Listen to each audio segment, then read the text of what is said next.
İbrahim Aliye sınır kapısında şu anda 4. gündeyiz. Neredeyse 52 derece asfaltın üzerinde günlerdir bu kapıdan geçmeyi bekliyoruz. Ama maalesef İsrail'in Ürdün'ün Irak üzerine kurduğu baskı üzerinden şu anda biz bu kapıdan geçemiyoruz.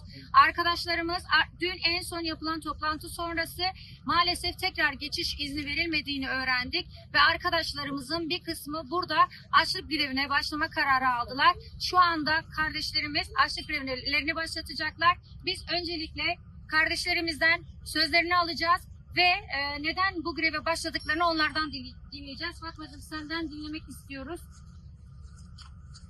Biz buradayız. Biz asla pes etmiyoruz. Geri dönmüyoruz. O kapıdan girene kadar biz burada direneceğiz ve devam edeceğiz. Hocam. Bebek katliamları son bulana dek, Filistin özgür olana dek buradayız. Pes etmiyoruz.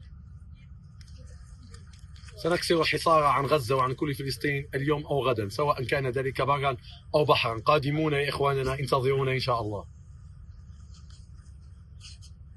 Non riusciamo a fare valere i nostri diritti sia come cittadini e cittadine sia come convoglio umanitario e iniziamo con oggi lo sciopero della fame. Olmamız gereken yerdeyiz, buradayız. Filistin'de hayat durmuşken biz de hayatımıza devam etmiyoruz. Filistin'in özgürlüğü için kapıları açın.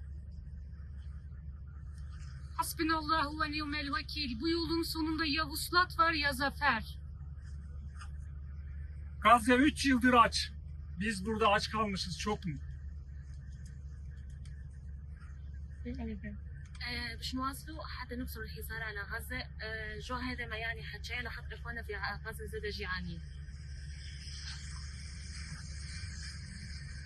Bulunana kadar her zaman burada bekleyeceğiz ve pes etmeyeceğiz. Sonuna kadar devam edeceğiz.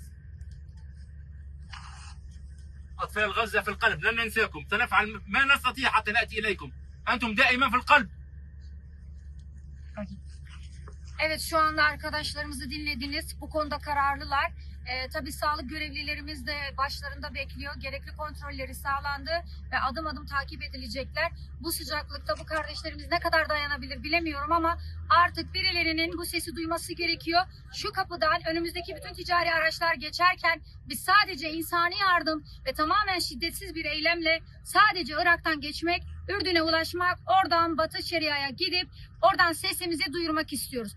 Başka hiçbir şey istenmiyor. Lütfen bu çağrımızı dikkate alın. Şu kardeşlerimizin başına bir şey gelmeden buna artık birileri son versin.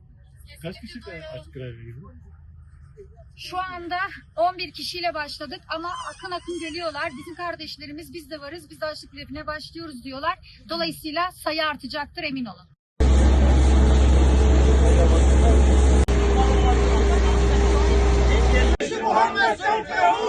Sefehut!